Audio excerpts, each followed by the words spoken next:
I'm happy to say a few words, but everyone should recognize this is a part of an ongoing discussion, and it certainly isn't complete consensus within the team.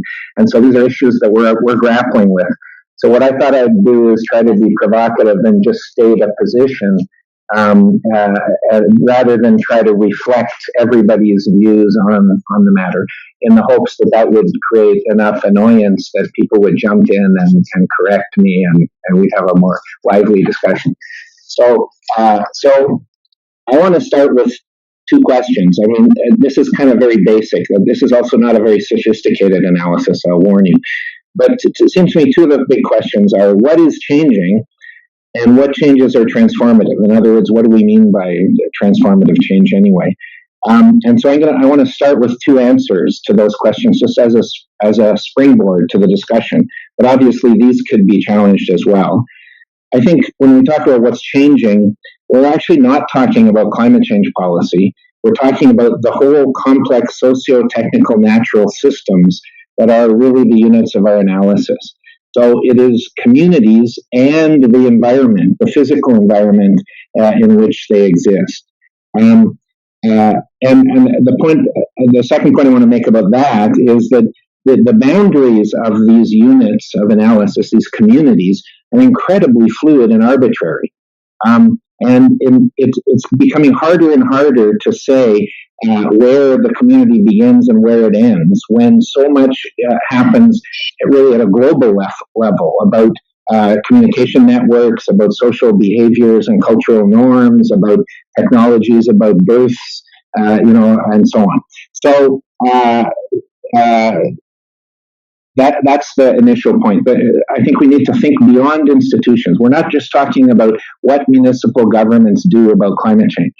That's too narrow a focus if we're talking about sustainability and change. And the answer to the second question about what changes are transformative, well, we have a whole bunch of discussion going on that.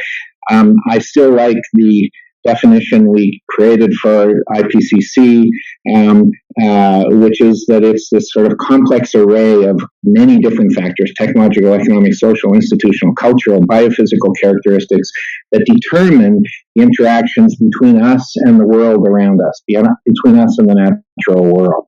In MC3 in phase one, we added that this change operates at the scale of the system itself. And of the systems of governance, and is sort of an emergent property of those systems. It's not usually planned. It's not usually intentional. And it exhibits all these interlinking behaviors and multiple levels of activity. So there's my very academic starting point about what transformative change is.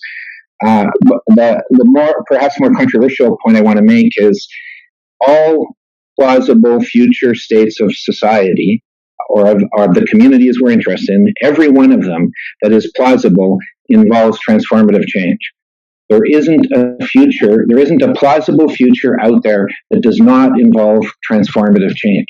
In fact, there isn't a plausible past that doesn't involve transformative change. We're in the middle of massive transformative change in almost all the systems that we operate within.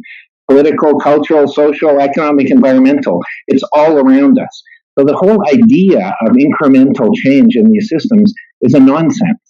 There isn't an incremental change possibility. We're already, that might have been possible, in the Middle Ages for a few centuries.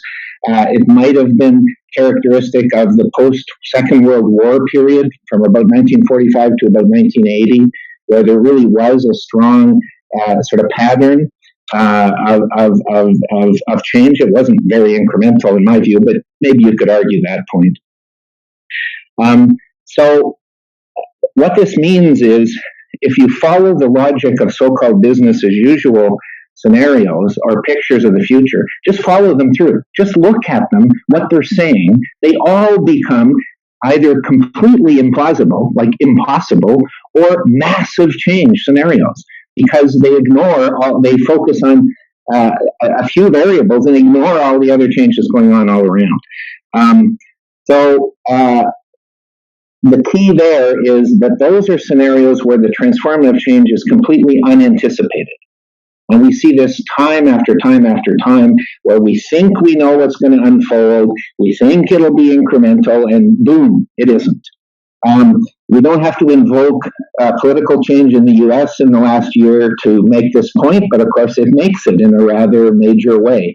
As we saw every month, people saying, okay, now it's impossible for this to go any further. And then the next month, oh, now it's impossible for this to go any further, and so on. And we saw massive transformative change going on. So the concept of business as usual is a very bad concept. It's entirely misleading to us to think that that's possible. It is not possible. And ironically, which community knows this best? The business community. They're the ones least likely to talk about business as usual in the sense that we often use it. It's the policy community that tends to talk about business as usual in that kind of naive way. So the point I'm trying to make, and again, as I repeat, I'm trying to be a little provocative here, transformative change is inevitable, which is why we need to avoid the idea that there is a single most likely future out there. And this is where scenario analysis has to come in. And unfortunately, what we see time after time in actual analysis done at the municipal level, but also provincial and national for sure, is these base case forecasts, single line forecasting out into the future, as if that tells us anything useful at all about what's going to happen. Scenario analysis was invented to respond to that problem. But the term scenario analysis has now been used so widely that it gets applied to things that aren't scenario analysis at all. The key is to map the terrain of plausible but very different futures, I think. In other words, to use the kind of modeling language, there are multiple incommensurable baselines, different future worlds unfolding according to their own logic. And all of them imply transformative change, but very different kinds of transformative change. It's not like there's only one path of transformation. There's multiple transformative paths. So that's the point I'd make about the future in general. A corollary of that, or a second point, is that not all transformative change is good. We keep arguing for transformative change as if the term implies good outcomes. But obviously, there's tons of possible transformative changes that are entirely negative in their consequences. In fact, that's the problem, is there's so many plausible negative transformative changes that we want to avoid. The whole climate change issue is an example of concern about massive negative transformative change, initially in biophysical systems, cascading through our politics and economics and so on. So the key issue becomes how to achieve desirable transformative change. In other words, sustainable futures. And that's where the concept of intentionality comes in a big way. We're going to get transformative change one way or another, but we have a choice. We can just let it unfold and then respond in a kind of ad hoc emergency mode, or we can actually say we would like to change the kind of change from undesirable transformative change to desirable transformative change. In other words, we need to articulate what we want to get to and explore how to get there. This takes us into the realm of backcasting, trying to articulate a desirable future and then figure out, what might be involved in moving in that direction. Notice we never will reach that future. All future studies is actually about the present, inescapably, because it's about what we do now. And things will change because these are complex systems. So the conditions will be different than we think today, and our goals might change as well over time. So it's not that we're going to achieve those desirable futures, it's that we're going to move in the direction of them as of today. That's the best that we can do, I think. So intentionality is key.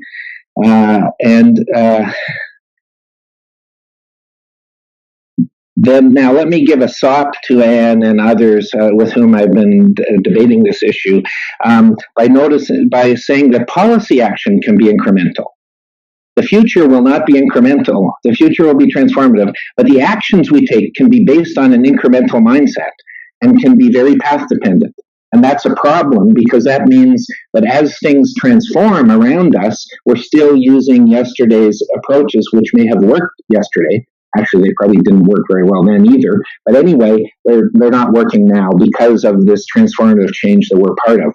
So there's this maelstrom of change happening all around us, and we're trying to keep the ship afloat, basically, the ship of state, if you like, afloat, given that we can't predict many of the changes that will happen, and so we have to become adaptive in some kind of way. So the issue of transformative change, to me, leads to the following conclusions, and I'll end here. Sorry for this incoherent rant. One, we're not comparing incremental change to transformative change. We're choosing among different transformative change scenarios of the overall system. Number two, intentionality is key. We really want to avoid unintended, undesirable transformative change. Three, scenario analysis can help us map the terrain, what some people call the possibility space. What's the range of plausible alternatives out there?